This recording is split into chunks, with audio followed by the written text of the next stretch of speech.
Well, thanks again for joining us today. We've had a fairly productive week just with a group of us talking about a range of things that relate to technology, education, and other related things. Our speaker today is someone who I first connected, so I'll just a little bit of background. We held our first Learning Analytics and Knowledge Conference in Banff in February several years ago. I guess about 5 years ago now. And I met Abelardo. At that point, he was at University in Madrid. And he joined us in Banff, which at that point I thought the weather would be nice, which is why we selected that as our location. But we ended up with something in the range of minus 35 Celsius for weather. So we had excellent attendance because nobody wanted to go out. But so we had a chance to connect with Abelardo, and was impressed with just the significant focus that he has around the learning process. And for someone in engineering, I think that's notable to recognize the value that a solid focus on learning can produce for student outcomes. Abelardo more recently made the transition over to Sydney, so that's where he's currently based, and he's been active. Last year he was our program co-chair for the Learning Analytics Knowledge Conference that was held in Indianapolis, so he's someone who's well-versed not just in the technical aspects of engineering, but also computer science, and more relevant from our purposes, I believe, just the teaching practices and the social teaching practices that are prevalent now as we're moving to a more participatory web environment. Abelardo, welcome. Thank you. Well, first of all, I'd like to thank not only George, but the Link team for having me here. It's actually a pleasure to spend all these days working together with so many interesting people, and it's also a pleasure to give this talk. Maybe I should start apologizing. I'm an engineer, I'm a computer scientist. I'm focused so much in technology and what technology can do that sometimes I lose track with reality and real problems. So I might kind of like lean towards that side of things, although I'll try to keep a control of myself. Let's see if I can go through all the 180 slides that I have prepared. I'm going to talk fast, okay? So 5 things I want to talk to you today. First, I'm going to give you a little bit of context because I'd like to clarify the kind of things that I've been working on, but also to make sure that it tunes with what you are thinking about in terms of teaching and learning. I'll focus a little bit on the flipped classroom, although I basically approach that as a new methodology that is out there. That is not new, we'll say that. But it's good to kind of like understand a little bit the new strategy or the new focus that is prompted. But then, ultimately, what I'm interested in is like, how can technology help to facilitate that deployment or to facilitate that strategy? And I will be talking about learning analytics. And then I thought, well, what a better way to do it than talk about a special case study. And this is one course that I'm running right now. I'm very much interested in how this philosophy evolves and what kind of technology can help us go through this. And I'm applying that to one of my courses. So I'll give you a few details about what I'm doing. And this is ongoing work. So I'm not so much about what I published before, but more like this is things that I'm getting results like a couple of days ago. So are not very mature from that point of view, but I thought it was interesting maybe to come here and share it with you. And finally, one of the things that I keep bumping into, and hopefully we'll make it by the end of the talk, is this issue of design. So somehow I get the excitement of saying, oh, there's a new idea, technology can help a lot, but then all of a sudden make the design process more complicated, and then I have to go back and scratch my head like, how can we tackle that? All right, so let's move and focus first on the context, very quickly. So as George mentioned, I'm a lecturer. I teach 300 students first year, which is, I consider it contact sport anyway. I need to be very strategic because my students focus on certain aspects that are not exactly the optimal ones, but that's the condition of the game, that's okay. I am a firm believer that a student should be at the center of the experience. It's been a few years that I had an epiphany, and I decided to stick with it. The instructor should be a facilitator, and my role here is typically in this little corner here. How can I use technology to improve the whole process, but keeping these premises? Now, with technology, there is something that is very funny, or at least I think it is funny. Like this thing stopped working. Just making sure. All right. Are we back? Yes. With technology, there's something funny. And I want you to think technology in a generic type of view. Then we'll get into learning. Now, with technology, we typically assume that technology works when it does something that is tangible to us, but it becomes transparent. All of a sudden, the best thing for technology to happen is when you don't realize that it's there, right? But it's doing something for you. And we're used to that. On the other hand, in terms of generic feeling, we are also incredibly accustomed to technology failing. And sometimes I get a little bit mad because we have a really high tolerance for those failures. And I'm not just talking about, yeah, you connect to the internet and there is a problem like that. It's like, oh, okay, I'll connect later. Or the wireless here is not working. Oh, they're having issues. That's no problem. But sometimes you have failures that are not so big, but you don't even pay attention to them. This is an email I sent to myself in Gmail. And the fact that I receive or process, I don't read, 10,000 emails a year for the last 5 or 6 years, Google is very good at reminding me that, they should know everything about me. They should know that I am working at a university and I am a lecturer, and still I keep receiving these recommendations to take courses on hairdressing, online courses. This is a fail. Technology is failing. We're talking one of the best companies in the world at catching my profile. Okay? But we are okay with that.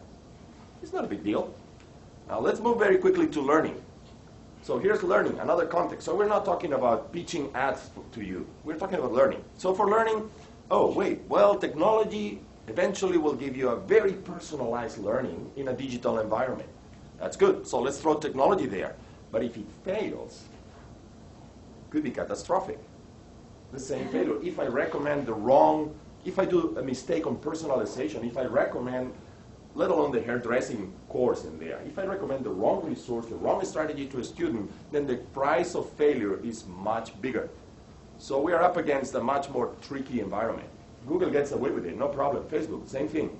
Me, in my course, if I deploy technology and technology screws up, then I'm misguiding a student is wasting time, maybe I'm not assessing it properly, woo. So it's a tricky context. So how do I avoid making big screw-ups? And my personal view is that, all right, I'm a technologist, I'm going to deploy technology in a learning environment. I have to make sure that I don't lose track of the basic concept, which is I should have a strong and realistic, I actually like the word realistic, I'm an engineer. Strong and realistic pedagogical foundation. Realistic means that it has to be something I can touch and I can tweak, not so much just an intent. All right, so let's move on to the flipped classroom. What is the flipped classroom? Well, flipped classroom actually doesn't exist. It's something very simple. It's just before the students come to class, they should prepare. Well, this is something that has been done forever, right? Now, something happened, and all of a sudden, the buzzword flipped classroom pops all over the place. I actually don't like the term flipped classroom, because flipped suggests that we were doing things one way, and now we're doing it the other way. I would call it the correct way of doing classroom, because flipped classroom is like, no. We should call the flipped classroom the old approach, and the new approach is the right one. But anyway, you know what I get, right? So why is it different now? Well, some people came to the realization that simple transfer of information doesn't work. Okay, I think you can pretty much get a lot of agreement on that. But the two factors that really change the game is that first, the number of resources out there that are available is now huge. Therefore, if you go to class with your very polished 20-year-old PowerPoint presentation, which is really, really good, well, guess what? Your students are already searching for something similar in the net, and at the same time you're going through that, and they're checking the Facebook page and tweeting, they also found a much better presentation from some professor in another university. So you have to cope with that. The other one, which I think is even more important, is that face time, we don't realize, is incredibly valuable. The fact that you're here sitting today paying attention to me, it's a very special occasion. I have to make a very good job such that in this hour you make the most out of your time. Now, we don't tend to think about that because there wasn't any other alternative, right? The students should come to my class. Why? Because my PowerPoint is the only time they're going to be able, it's the only time they have the privilege of looking at that PowerPoint slide. Now, you not only are publishing that, you're also recording your lectures, and there is this other professor in this other university that has much better material. Therefore, the face-to-face time, you better give something that is worth attending. I remember reading, I don't know if it was a scientific article or a newspaper article, how to make your classes unmissable. And that goes along this direction. So the idea basically is the following. We used to do things such that you go to class and you explain from the point of view of Bloom's taxonomy how to remember certain things, certain facts, or how to briefly understand certain concepts. That's what you do in class. And then eventually you give the students certain assignments, and on those assignments is when the interesting things happen, like they should analyze different approaches. They should evaluate different theories or evaluate different solutions, or even better, create their own contributions. But that's pushed aside to the assignments, to that of class. Now, the flipped classroom philosophy is, well, can we do better than this or not? And I think we can. And the whole approach is, well, why don't we make students participate in certain activities that cover that bottom level of the Bloom taxonomy. So go off, watch this video so that you remember certain basic concepts.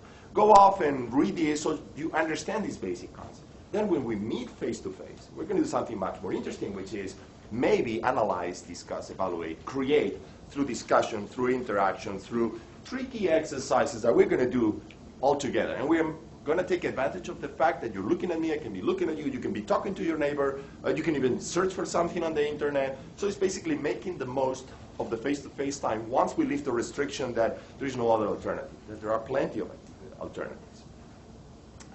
Okay, so now in class, you have to do a totally different type of activities. And that's quite a revolution or quite a change for a lot of people. Does it work? Well, it depends. Sometimes it does, sometimes it doesn't. For me, the important thing is that you already begin to find literature out there that argue in favor and against with evidence. And to me, that's a sign of maturity. So if you find lots of papers saying, oh, this doesn't work, then this thing would have disappeared a long time ago. If you find a lot of papers saying, oh, this is the best thing, then I would be a bit suspicious, right? But if you start seeing this literature saying, well, you know, sometimes it does, sometimes it doesn't, then it means that it's a delicate type of balance. You have to be careful on how to deploy it, so there must be a technique or some suggestions for you to deploy this in a way that is effective. So that is when it gets interesting. We get it to the point that together with a colleague, University of New South Wales, Negi Miriahi, we put together a seminar. We're running in different, we had 3 editions so far. We did one in University of South Australia, another one in University of New South Wales. And basically we sit down with a bunch of instructors and we say, okay, let's tackle the issue of designing flipped classroom. Now, if you remember the Bloom taxonomy I put before, that objective would be at the top. I want you to create a strategy for you to deploy flipped classroom. So what we did, of course, is create a hands-on seminar in a flipped way. So we give them material first, and then they come to class and we ask them to, all right, so you talk to each other, identify one objective of your class. How would you design the activities? And we go on, hands-on, to see if they can walk away from that seminar thinking, yeah, I know more or less now how to create that. So the 3 steps we recommend them to follow are these ones. The first one is forget about the content. We typically are obsessed with the content. Forget about the content. Think about the objective you want the students to have with them when they walk out that door after 2 hours. And think about that in terms of the Bloom's taxonomy. And it's funny because we were in these seminars, and when you approach the people working in the table, so what is your objective? And pretty much 9 out of 10 they'll tell you, I want my students to understand. No. Understand is not a lead. It's okay, but it's right at the bottom. They will understand if you put a video there. Oh, okay. Well, I want my students to know. No. Go up. It's actually very effective if you give them catalogs of verbs that connect with the upper levels of the Bloom taxonomy. So it takes them a while, but then finally they break that barrier and say, oh, yeah, well, my students should be able to analyze the different psychological theories that do blah, blah, blah. All right, analyze right there. Can they do that in 2 hours? Well, no, it's kind of complicated. All right, so you are in the right mood to start thinking about these 2 spaces. So now think about certain activities you want your students to do on their own to prepare to achieve that goal. That goal is far away. You need training. And then they start thinking, okay, the video. Of course, the video is the usual suspect. But not only that, I would like them to read something and maybe post some initial thoughts on a forum. All right, so you're getting into that way of thinking, on that strategy. And people tune into that fairly quickly as soon as they break that barrier of enunciating their objectives in a much more cognitive, higher cognitive level. But then, here comes the trick. You have to come up with a set of activities that you're going to do in your class. And this is when people start shaking. It's like, okay, video is okay. I can come up with a bunch of articles they can read. Discussion, forum discussion, yeah, I can take care of that. But then we say, all right, so you got this first preparation. Now let's move on to the 2 hours face-to-face, no PowerPoint. And then it's like, oh my God, what do we do? So you have to be very creative. And that's where we are finding the friction. Well, I don't know, maybe we should discuss, yeah, but you have to orchestrate that much better because that's the critical point, those 2 hours in front of them. And you have to actually lose control of the audience for a little while.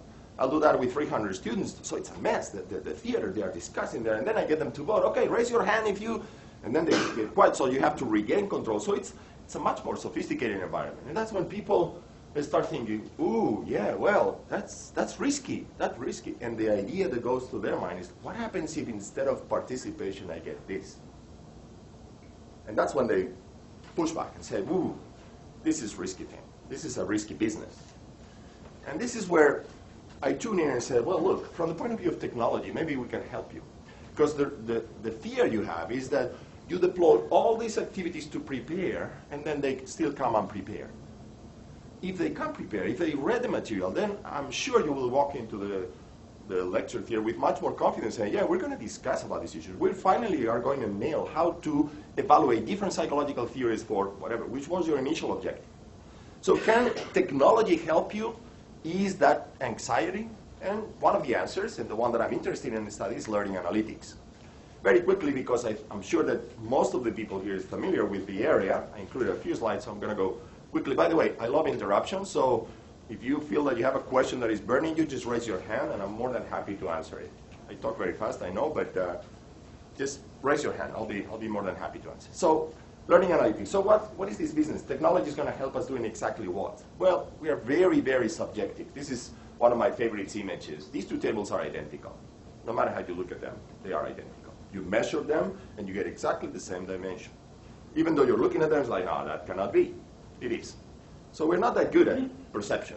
We need a little bit of a checking exactly what is happening in reality, rather than us saying, like, yeah, that should be different.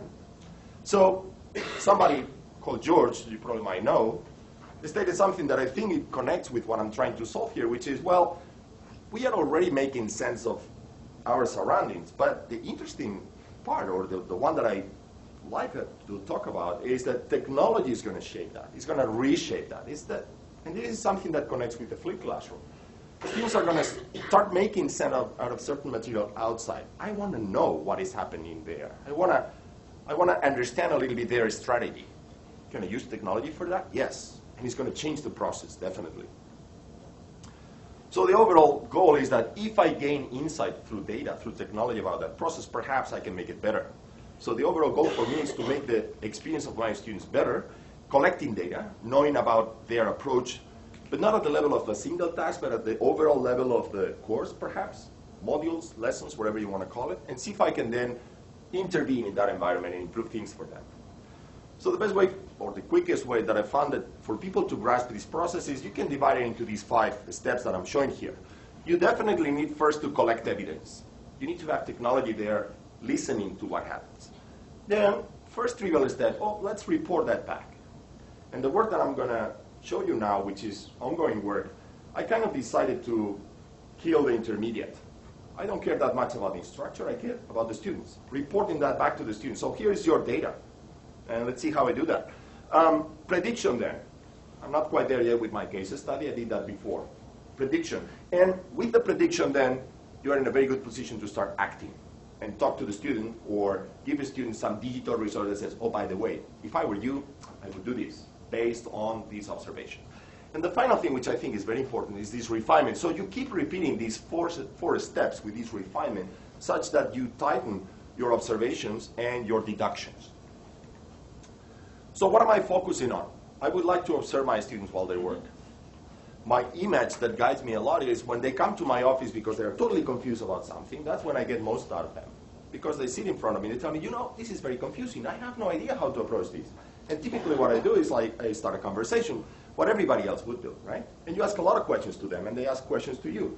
And I get a piece of paper, I'm very visual, and I start drawing. And after a while, then it's like, oh, yeah, I see what you mean. And I see how they try to tackle a problem. And this is when I realize, oh, I know what is my strategy next. I'm going to give you this example. I'm going to clarify this. Let's go back and review this other topic. So I need to observe you while you work. So I did a preliminary work a 2-3 years ago in which I gave the students a piece of software that would monitor their use of tools in their own computer. The technology behind it is called virtual machine. So you basically give a program that you install in your computer. You double click on that and a new computer appears. This is a computer inside your own computer. And it gets a bunch of tools there. So whenever they open the browser or they open a program or they write a document, I'm paying attention to that and I'm collecting evidence. So there you have an attempt to say, all right, let's admit we are in a digital context. So in digital context, as long as I get you to work with digital tools, I can observe you. And if I can observe you, I may be able to intervene. So the idea is basically I give you this computer, you install it in your computer, and not all the applications, but some of them are tweaked. Like the browser, for example, was the most aggressive one. And you would say, the browser? Are you paying attention to what students browse? Yeah, but remember, they're in a computer that I give them to work in my course. Then you still have your own browser. So if you're going to visit some site that is probably not appropriate, just do it on the other one. That's it. But if you get this type of coverage about what you're doing, then a lot of interesting things happen. Like, for example, we detected a strong correlation between the tools they were using and the academic performance. And that's a very good indicator. All of a sudden, you detect patterns of people that use certain tools, and they tend to achieve higher academic goals. So perhaps you can act on that and recommend them or enforce or suggest or improve your material about the use of these tools, because there seems to be a correlation. Correlation is not causality, I know, but it still gives you a clue about what else you have to explore further. Another interesting one is that one of the things that students do, and this is the rule of the game, you go to class, you spend countless hours preparing the best PowerPoint presentation about certain topic. The first things they do, they search for that topic somewhere else and start reading some other document. That's the way it works. And we have evidence for that. You give them material about topic A, and the next thing you detect in the browser is going to Google and searching for A. But you can take advantage of that and look at the documents they're looking and see if they are close to the documents in your course. And then all of a sudden you're building up this database of resources that are relevant to your course. And you can curate that and relay that back to the community. So this is something that you observe the students, you detect additional resources, and you give it back to them. So, by the way, there is a very good tutorial. It's a bit much more detailed than what you might need, but a couple of, or 3 or 4 of your colleagues found that useful because they browsed for it. We are also now able to detect engagement while they write. Google Docs. You start writing in Google Docs, we can track how much text you write, how many times you go back and forth. We compare the versions that Google Doc is producing. So we can estimate your engagement. And that's also good because people write documents in a different way, and perhaps the type of recommendation could be also personalized. If I sit in front of you while you write, I may be able to tell you, oh, look, now you're going through this paragraph, but you still haven't polished this other section, which is much more fundamental. Things of that sort. So basically, what I'm interested in is in this kind of like, try to simplify it a bit, these 4 steps. I'd like to first identify the context in which I am going to observe. That's very important. Second, I want to identify the questions that I want to answer. What kind of data I'm going to collect to answer what kind of questions. Then I'll throw the ammunition, all the data, algorithms, whatnot. And finally, I'm going to see if I get predictions and ultimately the interventions. That's when things get interesting. So let's go back and connect the 2 pieces, learning analytics and flipped classroom. So my context now, I'm about to go to the case study, is flipped classroom in a course in which I'm collecting data. But what is my question? I want to know if they are engaged in the preparation phase. I want to be sure that my material, it's allowing them to prepare for the face-to-face sessions. I know you can ask a lot of questions. I know you can go deeper in terms of, does that cognitive load is adequate? But those are complicated ones. So I started with a simple one. And again, I insist, this is just work in progress. I'm basically building up the whole set of questions. But the first one I wanted to know, is this thing working? Because most of the people say, yeah, you do all that, and then they don't do anything. All right, so you might be right, I might be right. I want to deploy now the sensors, and I want to collect evidence. So what I'm giving you is the first glimpse at it. I don't have a very refined one. So let's get into the case study. So very quickly, what kind of course are we talking about? 300 students, first year, engineering. The topic is computer systems, which doesn't matter a lot. By the way, parentheses, that's one of the things that we hear also in these seminars about flipped classroom. This is a very good idea, you know, but it doesn't apply to my course. For some reason, academics tend to think that their course is a unique one. I just leave it at that. Okay? But it's easy to dispel that. Anyway, going back, closing the parentheses. So my course is not unique. I flipped the entire course. We meet once a week for a lecture, once a week for a tutorial, 2 hours, and once a week for a lab. At first I thought, oh, what the heck? I'm going to flip all 3 things. The labs are going to be flipped, but then I realized that I don't have enough energy, so I focus on the lectures mostly, which is the tricky problem. Because if it works there, then you'll expand it. So I'm focusing on observing my students while they prepare the lectures. The other thing that came as a very good decision afterwards, so I'm in week 10 of my course right now. You'll see the data goes all the way up to week 10 and then disappears because that's what I'm collecting so far, is that I need to give them something in exchange. So I've been teaching for a year long enough that if I tell my students, you know, you should do this, this, this, and that. They look at you with those eyes. They don't even need to talk. I'm reading them in their mind. What's in it for me? Am I getting anything out of this? They'll ask you. And eventually they'll raise their hand. I have a question. Is this going to be worth anything in the exam or in the... So I said, all right, let's cut to the chase. I'll give you 1 point out of 100 for preparing the lecture. And I know some of you might be thinking, yeah, but they might have a friend of them preparing that lecture. I factored that in. So at the end of the semester, 10% of the score is based on their activity preparation. So there has to be something in it for them. Wait, let me go. Wrong button. There you go. So let me go again to a couple of other things in the course. I am 100% on the digital learning experience. So everything is digital. I don't use paper for anything. All the material is out there in HTML. And I'll show you, part of it is, the trick is framing the material in a way that it fosters that type of interaction. And that's why at the end I'm going to talk about this authoring or design issue. Okay? And for those of you that are wondering, did you also revamp the assessment scheme? Not so much. Yes, I give them some points for participating, but I still maintain a midterm and a final exam. Although, if you ask me, perhaps after 1 or 2 more editions, I'll probably wipe that out and assess based on participation all throughout the course, which is what I used to do a few years back, and then I have to regroup. So, I'm basically showing you my home, so to speak. So this is my course. Nothing earth-shattering. The students come here and say, oh, yeah, so there's going to be 13 weeks. I click on those buttons, and I go to the material for each week. A couple of things, a few links here that might be interesting. I'm using as a discussion platform Piazza. Some of you might have heard about it. If not, I strongly recommend it. It's a very powerful platform. This is being recorded, right? Yeah. Okay, so I'm just going to say that in my institution we use Blackboard. And I manage to link in Blackboard this material. So despite of Blackboard being there, I still manage to create all this, and students access this through Blackboard. And they can always go back through this BB link here, which I hope they don't click very often. Anyway. So yeah, they log into Blackboard and they click on, let me get to the material, and they see this. All right, so weeks over here, couple of other interesting things. They can search the entire material, which is nice, right? But I'm already dropping you a few hints about the authoring part. And there are other ingredients that we're going to talk about. So next thing, a student clicks, oh, we're in week 3. So that's what they see. Week 3. First, I'm going to tell you what you need to do. Very straight to the point. Assessment, and then what you should know by the end of the week. And then I'll give you the 3 sessions, but those 3 sessions are folded. I'm not showing you the content. So it's not enough that I detect that you're looking at that. I want to detect if you have an intention beyond just looking at this. So the next thing is, they click on this bar and the content unfolds. And I'm going to be including these terms here, track, to let you know that I'm tracking that event. So when they click and expand, I track. And you might think, well, is that important? Well, I don't know. But I'll track it. Because when you're visiting that page, I know that you're now looking for the material for the lecture. And maybe I can track how soon do you take a look at the lecture, right? And that might be telling me how much committed are you to this preparation thing for the flipped classroom.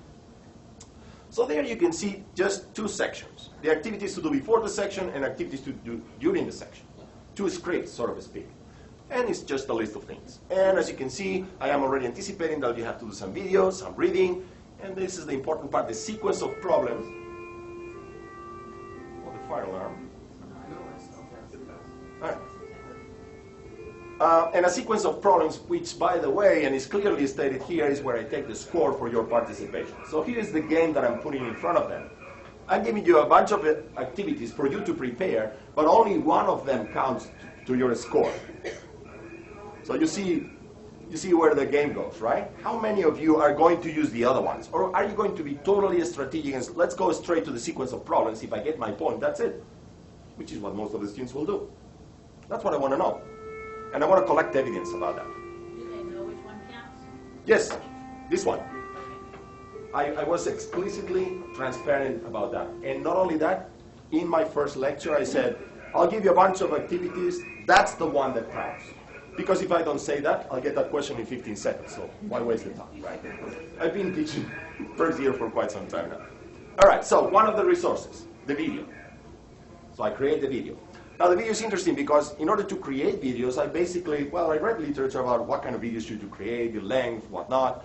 But then what I thought is like, wait a minute, the most effective session I have with a student is the one I told you before, when they sit in front of me and I talk to them. And as I said, I'm very visual, so I usually draw things. And one thing that happens every single time, by the time we're done, is it clear? Oh yeah, I finally see it now. Okay. Thank you very much. No worries. Can I take that piece of paper with me? There is a value. I found that there is a huge value on looking at how people write. Somehow it helps you recall. And I'm sure there is a psychological theory backing that up. So what I thought is like, this is my video. I'm going to just take my hands, writing. And I'm going to limit myself to one single piece of paper. That way I keep it brief, I keep it to the point, and I know myself, I could be talking for hours. But I kind of see that those 19, 20-year-olds, you can give them the video. But if the video is you explained the PowerPoint the previous year and it's 2 hours long, they won't watch it. They won't watch it. Why not just go digital and say, is there a purpose for me to be 2 hours talking straight? No. We always organize our lectures in chunks. So take a chunk, take a piece of paper, do something in there, put it there. And then I put this link over here. So I take that piece of paper as soon as I finish the video, I scan it, make a PDF, and put it here. Is this a good idea or not? I don't know. So I just track it. How often do they download that? Is that useful or not? How often do they watch the video? I track that too. So I'm basically approaching the creation of material from a totally different point of view, which is, here's the material, and it's populated with sensors because I want to watch how you work for a good purpose. I mean, I'm not like Facebook, that I want to watch what you eat, what you cook, who you talk to. No. I just want to watch you while you work. When you do something else, I don't care. So this is one of the activities, the video. Another interesting one. Oh, actually, yeah. Why keep the suspense? So I'm tracking this. So most of you are thinking, you're tracking this. What are you getting? So these are, again, preliminary data. Just simple histograms, okay? I'm not going to go into deep statistical analysis. So this is the number of video events. Let me go back and forth. The number of video events means how many events do I capture the students clicking in here. By the way, this is hosting YouTube. We can go into a few more details if you're interested. Why, the reason why. My institution, of course, has the top-of-the-line, top-notch video management tool, which I don't use either. But that's a different story. Anyway, number of video events. So how many things happen in there? So let me give you a little bit of a guidance to interpret this histogram. So this is time. My course started this day. This is my first lecture. Vertical lines are lectures, which is a very important time for me. It's the moment of truth. It's when I stop in that theater, 300 people looking at me, is like, and then I just ask myself, is this going to be a successful lecture or no? I don't know. I have no control over that. It's actually depending on these 300 fellows in front of me, which is kind of unfair. But let's face it, I'm of the opinion you have to bite the bullet. That's the way it is. So what happened? So the first week, of course, I just have to meet with them and explain the way it is. I have no activity. Now look at the first lecture here. The first lecture, it's on Friday. Every lecture is on Fridays. And I got quite a lot of activity. Look, 2,000 events on Thursday. 1,000 event on Wednesday. So would you say 300 students? Now what kind of events? Play, pause, video loaded. Would you say they are using the videos? I would think so. They are using the videos. Would you say that they're using the videos to prepare the lecture? Yes, because as soon as Friday is off, the activity falls. So it is very difficult for me to believe that they're actually not using the videos. They are using the videos. And every lecture, every Friday, the same pattern, more or less.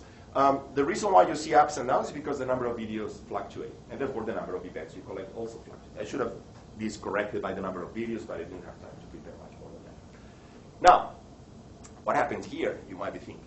This was an interesting one. This is week 6. The midterm. I knew that 90% of the audience will get this, the midterm.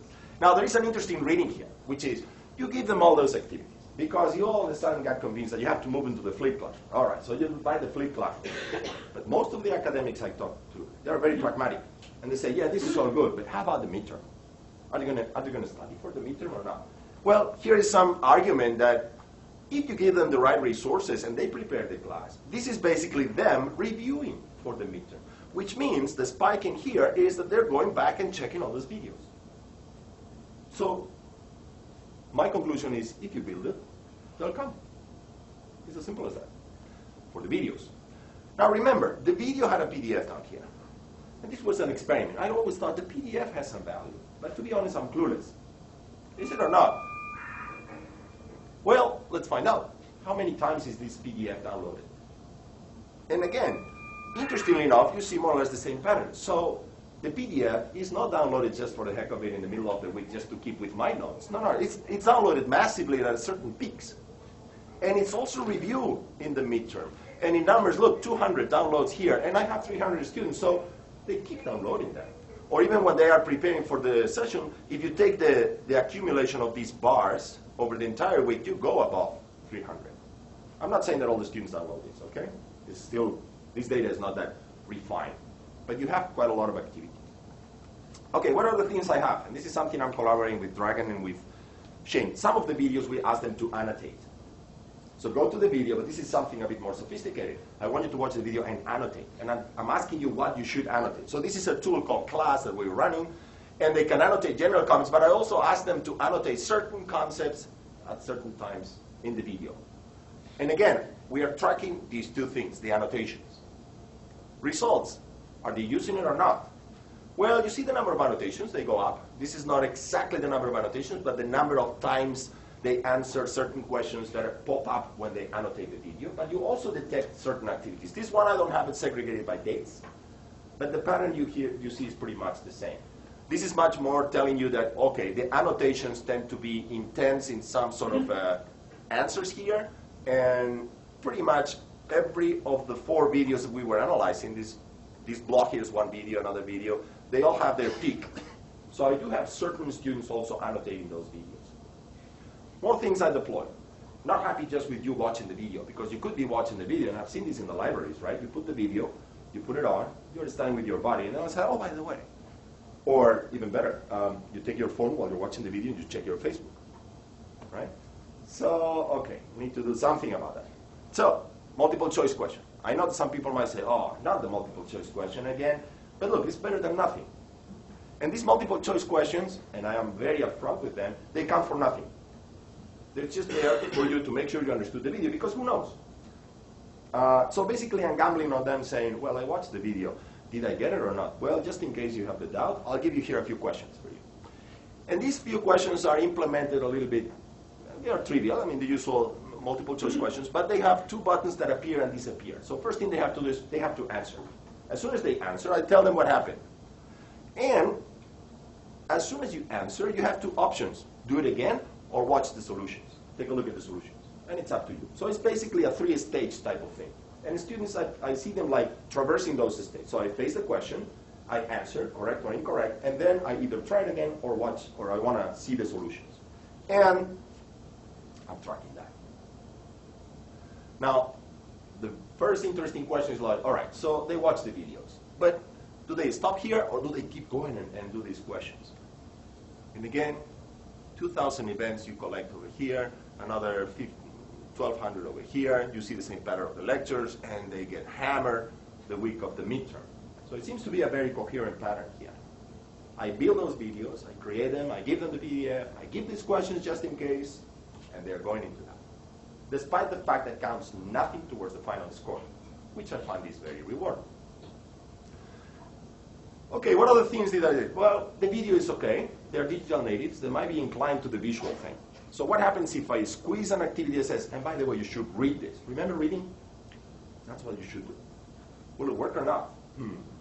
I don't know. Well, let's do it. So the activities were on purpose, like this video explains this concept, which, by the way, is in the course notes. So they have the course notes there. It's an entire website. This video explains this concept in the course notes, and of course there is a link taking you there. But this section over here, you have to read about it. So what I did, since I'm going totally digital, is I interspersed in the text these multiple choice questions as well.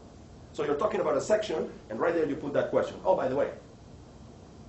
Okay? And it's exactly the same framework. You see what I'm getting with the authoring part here? This is not trivial to create. But anyway, going back to this. So my question is, all right, so I give them videos. Videos, they look at the videos, they look at the PDF. Will they answer the questions in the video? They seem to. How about if I change a little bit the thing, if I ask them to read? Will they prepare that section or not? And again, I see more or less the same patterns, and the numbers are actually higher. So they go back to the notes, and they keep playing with that. Even though, again, it counts nothing towards their score. And I see exactly the same pattern, even higher, because here we double or even triple the activity, which makes sense because this is week 6 and they have 4 modules to review. So they're going to the notes, they're taking advantage of those questions, despite the fact that they are formative assessment. They're not summative at all. And the final one, this is where the point counts. This is where the score here goes directly to the final assessment. And you would say, well, yeah, you're going to get a lot of traction from that. Of course you are. The way I organize these are kind of like non-trivial problems. So I'm manipulating them, sort of to speak, in the sense that I'm giving them non-trivial problems such that the one that is thinking about that bypass the whole thing, just go to the problems. Sure, be my guest. Go for it. Give it a go. But you probably realize that, ooh, what is he talking about? I have no idea. Well, go back to the material, go back to the video. So my idea is to finally convince them, or they develop the notion that maybe it's worth going to the videos. Okay? Do I get traction here? Of course. But this is a given. You're getting 1 point out of this. So of course you're going to get it. And very regular through the deadlines. Okay? And in week 6, we also have preparation. So the problems are there. That's the other thing. These problems are there such that there are 10, 15 problems. Once you answer, correct, disappears out of your collection. Incorrect, disappears again, but goes back to the pool. So I don't allow you to go and re-answer that. It'll come back at some point. And as soon as you're done with all of them, I allow you to reset.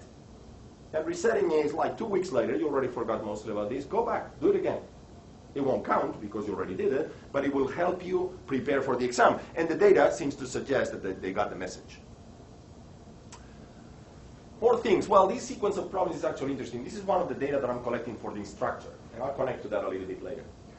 You take these sequences and you start plotting the number of times or the percentage of answers you get incorrect. And this is very useful because for certain sequences, so this is the sequence that was given to students in week 2, and it had 15 problems. I would look immediately at problem number 14 because it has an unusually high rate of incorrect answers.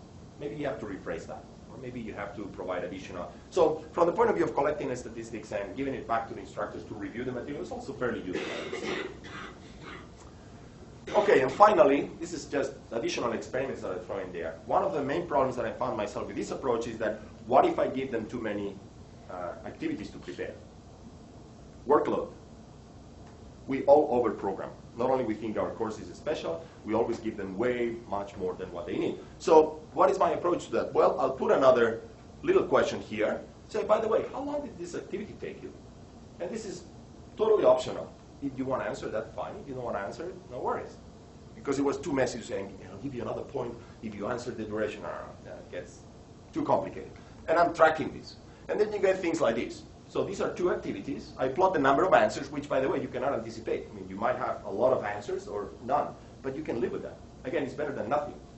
But I can see that these 2 activities, most of the answers lie in the middle. So this is exactly what you schedule, and these are other values. Forgot to mention, this menu here says how long this activity take you. By the way, I wrote it thinking that it should take you 20 minutes. And this pull down here will give you 3 options on both sides. So you either it took you 20 minutes, or you can go up or down.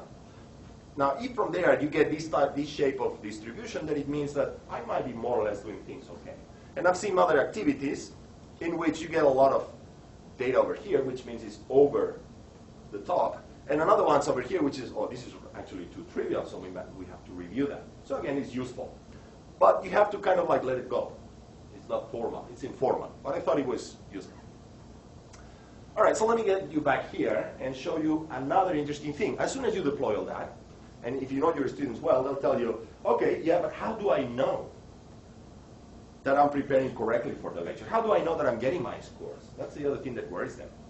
And I anticipated that question. It's like, oh, okay, so you're going to be asking me if you did the problems correctly, even though it says that you did and you have a 100% of the score. So here was my idea in the pure web-based type of fashion. I squeeze in here, and this is a template. The whole material is done with templates. So I put in my template in the upper right corner and lower right corner a link called participation. So basically, if you give the students the request. If you request your students to participate, they have the right to know if they are participating correctly or not. And what I did is I put that link here, leave it there. I mentioned in the first question, and by the way, if you want to know how is your participation, click in there. My theory is you put a resource, you let it there, and if it is valuable for them, they'll click. And if it is useless, they won't click. So just put it out there. It's this A/B testing kind of thing that we see in the internet, similar in the sense that I don't have a control group in all of them, but I'll just track how often do they click here. So what kind of things do they get? They get this. So there is a direct connection between what I'm asking them and what I'm seeing here. I want you to watch the videos. I want you to answer the questions next to the videos, if possible. I want you to answer the questions in the notes, and I want you to score in the problem sequence. And by the way, this is the one that counts to your final score. So what I'm giving you here is like an overall picture of your score, mostly. But since you are here, I'll also give you a notion of your other activities. So this is my way to go back to the student and say, by the way, you got 100% here. This happens within 1 or 2 weeks. 1 or 2 days after you publish the products. They go there, they solve it. But I'm interested in knowing what happens with the other ones. And even though I read papers that they don't advise to do this because it might create anxiety, I still went for it and compare you with the rest of the class, the average. And just leave it there and see how much traffic do I get. So this is updated every 15 minutes. So you go interact, do your thing, prepare the flipped classroom, and then if you want to know what kind of effect it had on your, the data that I collected. So this is what I refer to. I bypass the instructor. Forget about the instructor. Go back to the customer. Go back to the student. I know the students are not customers, but they are involved here. So it doesn't seem fair to me that I'm collecting all these things and keeping them in the dark, because they'll come back and ask me, so how am I doing? Well, this is as much as I can give you. Am I collecting enough traffic or not? Well, look at the numbers here. I have 500 visits on week 2, 450 visits. That's the day of the lecture. If you accumulate these values, you're probably up to 1,000. So students tend to go to that. Now, another interesting pattern. You see how it goes up and then it goes down, which is telling me something interesting. I have to look a little bit further into this, which is students are exposed to a new methodology. That new methodology asks them to do something differently. And not only that, they have the link on that corner, which was not publicized or barely publicized, that helps them understand if they're doing okay on that methodology. So they check it probably more often at the beginning and not so much towards the end because they know how it works. So when you combine all this data, I would say I'm in a good position, again, temporary data, to claim that students are participating in preparing those classes. I see that in my classes. By the way, other papers in the literature, when they evaluate flipped classroom, they focus on observation in the class because you are supposed to be doing activities in the class. And I read 3 or 4 papers about that, and I know that that thing is happening in my class. I don't use PowerPoint, so I have no other option but to interact with them, right? And I have 6 activities per class, and they break in groups, and each of them lasts 20 minutes. So for me, having somebody observing in the classroom saying, yeah, they talk to each other, I already know that. I want to make sure they participate in the preparation. So it's a complementary study, if you will. But they definitely check this. Okay? All right, so how am I doing on time? I have no idea. 10. All right, that's okay. So let me go back. All these things, they're all great. But the context is, you need to provide the students with a fairly well-designed digital environment in which they can do lots of things, interact with lots of resources. And on top of that, what I did here is I populated that digital environment with sensors. I like to name them sensors, even though it's nothing physical, it's a piece of software embedded in it. But there are sensors, like I had like a thermometer in different places, or one of these sensors in the sliding door. Okay? And I need to create that, I need to author that, and I need to design that. So that's why, what happens with the design? And things get really, really complicated. Because what I have here is my course, I have a bunch of interaction trackers, and those trackers are producing data that eventually will produce this, but I need also something important, which is a map. Now I have, I don't know, I might have 6, 10, maybe 80 activities, 90 activities. Each one of those activities is contributing data. I need to now specify a map, saying these activities are contributing towards the video needle. Then all of a sudden it's no longer a PDF or a PowerPoint file. It's a file that has to be created with lots of other stuff. And I would go even further. I've been doing this for a few years now. The meta data, accompanying the material is getting bigger and bigger. To the point which is even, I mean, I'm not saying that the content is not important, right? But the other part is becoming as important as the content. And therefore, unless I have this carefully labeled material where everything is identified as the right activity, the right video, the right question, that question then is mapped into one of these needles. It's accumulated. I calculate the average. I need to have all these marks in my material, which are, of course, not visible to the students, but is visible to this platform. And then this platform will eventually, and this is something I still have in the back of my mind, I haven't got to this, but Dragan Gasevic here has done a marvelous job a few years back, is annotate back the content. So I have this content, which is already being generated. I'm collecting data then.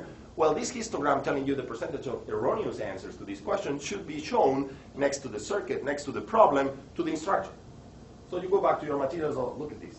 This problem, I should re-edit this. I should change maybe this paragraph because it's a bit confusing. That's why it has an unusual rate of incorrect answers. So things get really complex. Not only that, I'm a very big fan of agile authoring. One of the things that exacerbates me the most with LMSs is when I detect a glitch on one of my notes and I have to fix it. And there's this protocol that is completely out of whack, right? Go, edit, generate a PDF, connect, click, submit, wait, publish. This is really complicated. I mean, we are in an era in which if you, well, let me tell you another anecdote. One of my videos has mistakes. I'm writing, and even though I say the correct thing with the video, which I record my audio, I write the incorrect thing. So it's an incorrect writing. Students pick that up in 5 minutes. Post in the forum immediately. Video blah has a mistake. And I'm like, oh, okay, I need to fix that quickly. What did I do? I went into YouTube. YouTube allows you to annotate your videos. You go to that second and put a blob on top of the equation saying, this is the wrong equation, this is the right one. Time, 20 seconds. 20 seconds. There is no way I can do that in Blackboard. Take 20 seconds to log in. Anyway, and another minute and a half to go to the right menu, and then to the right submenu, and then whatnot. I think you feel my pain, right? So you need something which is much more agile, but to the point that I want to push this content and publish it immediately. I actually keep a version of that site in my laptop. I keep working with it, creating the videos, everything, and by the time I think it's ready, I take a picture of it, not a picture physically, but push a button, talks to the, not the LMS, some other thing, and it uploads. So I keep cranking the material and updating it and tweaking it in almost no time. I have a turnaround time of almost nothing, a few minutes. And I think this is something we need to start considering when we're moving into the digital learning. So what is my solution for that? I'm a computer scientist, so I have no problem with markup languages. What are markup languages? Markup languages is the opposite of Word, which, by the way, I personally think that it damaged beyond repair the way we approach content production. Right? We want to create sophisticated content, but we end up writing a Word document. That's the worst thing you can do. Because a sophisticated document like this one, you'll say, oh, by the way, I need to create certain resources, and those resources will include a video. So what you do, I put here in bold the markup. Markup is, I write the text that is going to be shown to the students, but underneath, I'm telling, if you will, you're talking to the machine. But the machine now is playing a very important role. It's hosting this thing, is shaping this thing. So you say, oh, I like to embed a video. So ... is my way to tell, oh, by the way, I'm talking to the machine. I want to embed a video here. Which video? I just put the suffix of YouTube. That's it. And I push the button, and the YouTube video appears there. That's markup language. I don't care. Look, the appearance of this is the yellow thingy at the bottom, says University of Sydney, the link over here, the links to the forum, the search. This is done for me. I don't have time for that. I have to focus on content, not on style. So on content means that I write the video summarizing how memory works, data is stored, which is the text that appears over here, and then I put the link. And then you can download the PDF. So this is the sentence that appears here. Same thing for a question. Have you ever tried to design a multiple choice question in Blackboard? Again, another protocol that takes you half an hour to design one question. When in fact, let's be honest, what do you need to design a multiple choice question? You need a question, 4 answers, and mark 1 as the correct. That's it. So with markup language, you can do that. It's like, oh, I'm going to put a question here. All right, so let me talk to the machine. ... e question. Why do I have this ID here? Because I need to generate a map. I need to go back and say, well, this is the question. And this question belongs to week 3. And it should be counted on that needle. That's why I need that label, that stamp. Then here's the text. This text is exactly the one that appears here. And then 4 answers, and one of them has a C here saying, oh, that's the correct one. And you do that with markup. So it's as if you are talking to different audiences in the same document. I find that extremely powerful. And by some reason, authoring environments are not yet there. I was very disappointed when I look at the edX authoring platform. And I've confirmed with other people it's very clunky. I'm not saying it's easy to do. I'm just saying that we are very much biased towards an authoring environment that is playing against us, especially if we want to do all these type of things. So I'm almost done. So for the same bonus, if I can annotate things, there is another thing I can do. I can talk to the machine, put in some instruction there. Oh, by the way, machine, put here my video. But the other thing that I found extremely useful, and I've done it for a few years, is I can talk to the students and to the tutors. Because the only difference is that I can put a mark there. Oh, by the way, this is for the tutors. So I'm running my activity, and all of a sudden it's like, oh, the tutor should be careful here because, oh, so you just put dot tutor or dot instructor guide, and I say, oh, careful with this activity. You should do this, this, and that. Not only the tutors, that's actually myself 2 weeks from today because I have no idea what I did. And the other thing I tried, it might be relevant here, I don't know, for this institution, and this was back when I was in Spain, you mark your content in 2 languages in the same document. I found that extremely simplifying. So I write in English, and I write in Spanish, and I write in English, and I write in Spanish, and I have the same paragraph in English and in Spanish next to each other. Are they going to appear in the document? No, because I have then another program which is intelligent enough to separate both of them with a click. I have to wait 10 minutes, but the 2 versions get generated. The same way the 2 versions get generated with the structure guide.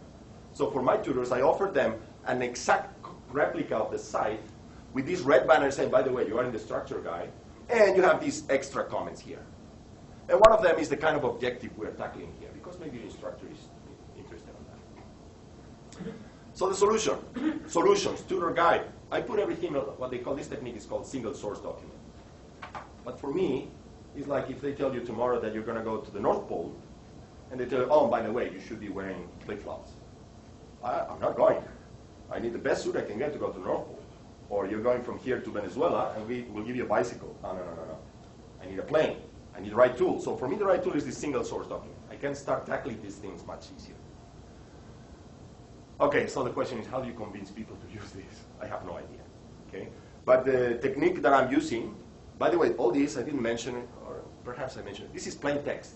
So you open a plain text file, which again, thanks to Microsoft Word, most of the people don't have any idea what that is. But it's the simplest thing. Plain text file. You talk to people working on learning design, they tell you, the first thing I do when the teachers give me their material is remove all the crap that comes with Microsoft Word. All right, so plain text mode. So with plain text mode, what I'm exploring is templates. I'm creating templates and say, oh, by the way, you want a video to appear here? This is the template you have to use. Put here. Go to YouTube, upload your video, put the link here, the video will appear. Now, it's still a process that requires a learning designer to run it, but it simplifies, again, I think, significantly, or I want to believe significantly, the type of things that you can do to incorporate these sensors and this knowledge that you gain about what happens in a learning environment. So this is my story about applying it to the flipped classroom. I hope it was interesting to you, and I'll be more than happy to answer any questions you might have.